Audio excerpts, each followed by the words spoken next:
gente tem uma atualização aqui de que 203 reféns permanecem detidos em Gaza. E para repercutir um pouco mais sobre o que está acontecendo no Oriente Médio, a gente conversa agora com Kleber Galerani, professor de Relações Internacionais e Direito da Cruzeiro do Sul. Kleber, obrigado por atender a Record News. Eu gostaria de saber de você se existe uma possibilidade, no seu entendimento, de uma escalada ainda maior desta guerra, se ela não parar agora. Será que outros países podem entrar nesse conflito? Muito boa tarde, Tiago, os telespectadores do Mundo Record News, nesta excelente cobertura que está sendo realizada sobre esse importante conflito. A tua pergunta é bastante oportuna, no sentido de que os problemas, quando são resolvidos ainda pequenos, eles geram consequências posteriores menores. A grande preocupação desde o início sempre foi a preocupação da escalada do conflito.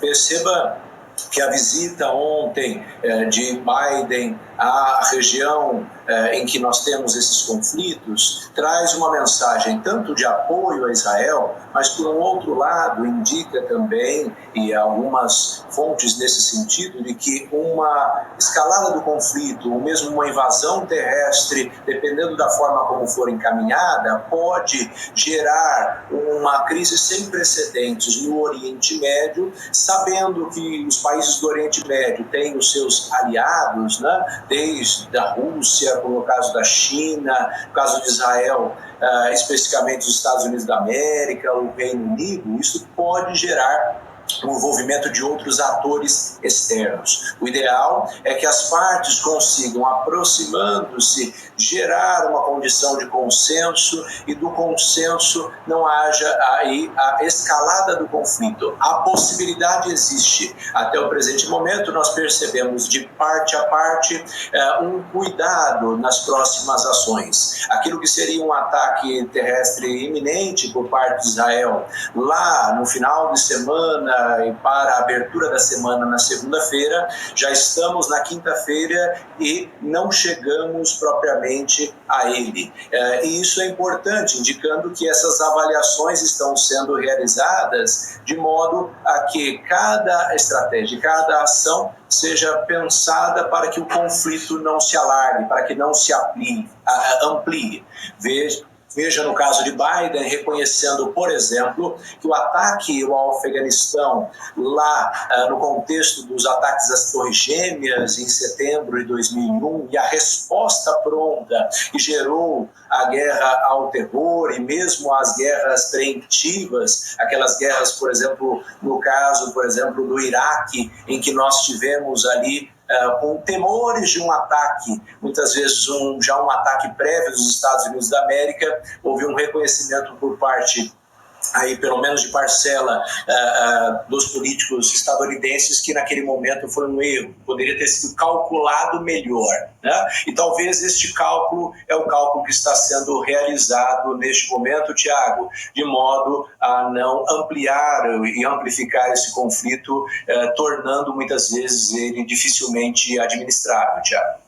Professor, a gente tem percebido que a Alemanha já mostrou apoio a Israel, Estados Unidos e agora o Reino Unido também. E esse apoio, às vezes, causa conflitos internos. Essa é uma informação que a Ingrid Alves tem pra gente, não é isso, Ingrid? Isso mesmo, Tiago. A informação de que um funcionário do governo dos Estados Unidos renunciou após o Biden anunciar mais apoio militar a Israel. O Biden disse que continuaria mandando armas para Israel em meio à guerra contra o Hamas, e com isso um funcionário do escritório do Departamento de Estado americano responsável pelo envio global de armamentos renunciou ao cargo em protesto contra essa decisão.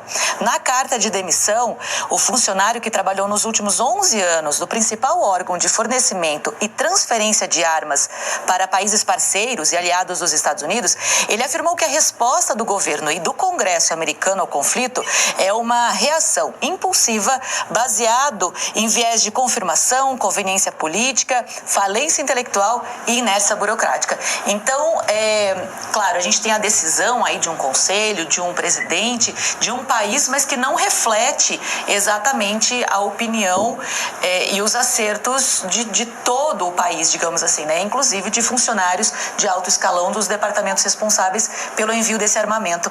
E aí eu queria já emendar com uma pergunta para o Dr. Kleber. Você, Tiago, disse sobre os reféns, né? Mais 2 reféns encontradas mortas. Professor, esses reféns foram algumas pessoas feitas reféns e alguns estão sendo encontrados mortos, né? O grupo está matando esses reféns. Então, para que mantê-los ainda? Há alguma possibilidade de quem está sob a guarda desse exército, enfim, ser libertado com vida? Ingrid, as contribuições centrais a permitir, a refletir sobre essa situação está muito ligado também com a maneira como o terror atua, né? O terror atua na incerteza, na insegurança, atua no medo. Então, saber se estão ou não estão vivos, aos poucos, né, você observa algumas táticas que já foram utilizadas no passado, como, por exemplo, dentro do Irã, no contexto da Revolução Islâmica, em que vai se tendo notícias dos reféns, muitas deles morrendo, e isso é uma forma de pressão, né? Então, o terror utiliza essas estratégias como forma de pressão para tanto o ator direto, que é o ator Israel, quanto também para aqueles atores satélites que estão ali apoiando o conflito, como você bem indicou, o caso dos Estados Unidos da América.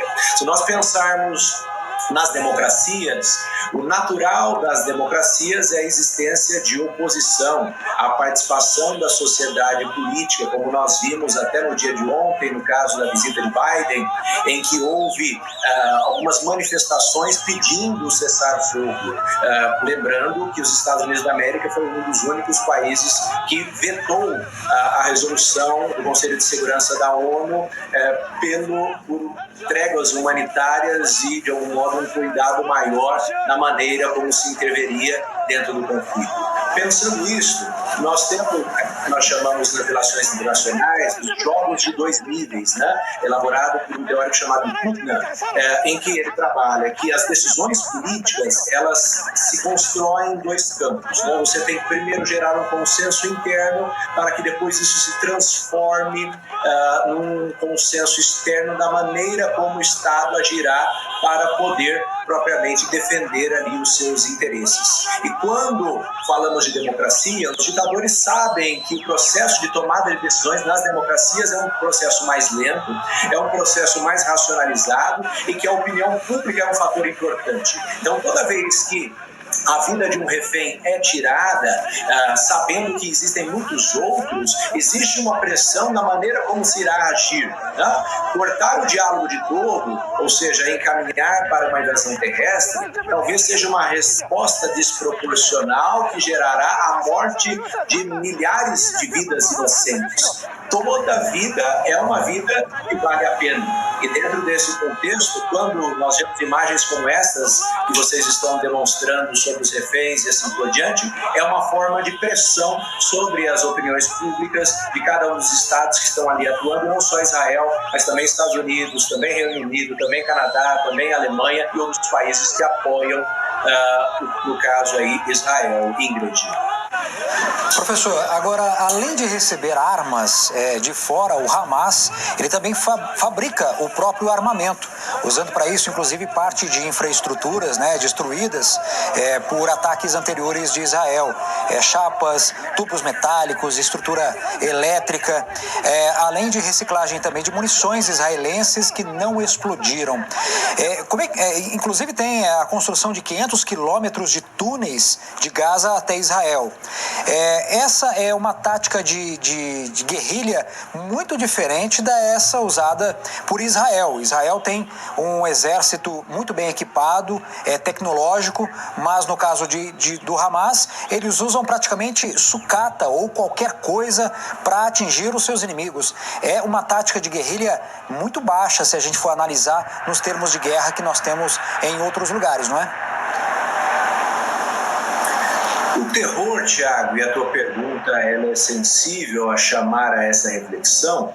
ele atua muitas vezes não para vencer guerras, mas para chamar a atenção para causas, né? Como nós temos aí a questão da causa palestina e a inaceitação da existência de um Estado de Israel desde o momento em que foi criado lá em 1948. Observe que nós temos aí uma assimetria de poder muito acentuada.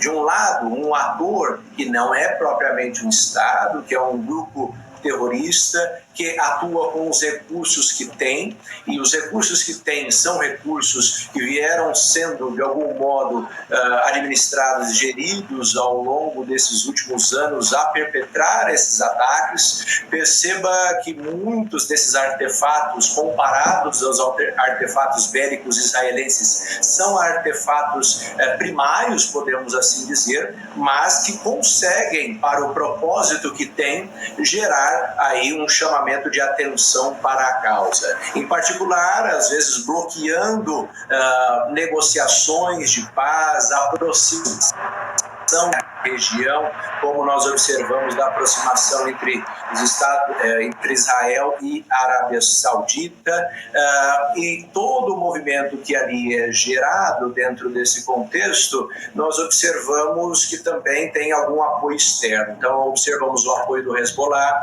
que tem uma estrutura um pouco melhor. Nós observamos o apoio de outros grupos muçulmanos menos reconhecidos, mas naquilo que tem de recurso, tem trabalhado de forma efetiva, infelizmente, até por aquilo que vimos em 7 de outubro, nos ataques que foram ali perpetrados. Pela parte de Israel, nós percebemos, e já encaminhando para o final aí dessa pergunta, nós percebemos que as forças de proteção, se o ataque vier em menor escala, em particular com o Domo de Ferro e assim por diante, há uma possibilidade maior de resistência. Agora, quando os ataques são ataques surpresa e numa velocidade ou num conjunto, como se fosse aí uma chuva de pedras, podemos assim dizer, num momento só, isso dificulta as respostas por parte de Israel. Então, o ataque surpresa muitas vezes contrabalanceia essa assimetria de poder. Foi o que nós vimos, Tiago, Ingrid. Ótima análise. Eu gostaria de agradecer o Kleber Galerani, professor de Relações Internacionais e Direito da Cruzeiro do Sul, por essa entrevista. Professor, muito obrigado e uma boa tarde para o senhor. Um bom trabalho, rogando aí pela paz e até mais. A gente torce por isso também. Até a próxima. E olha só, uma guerra com um número tão alto de vítimas exige um tipo de profissional que merece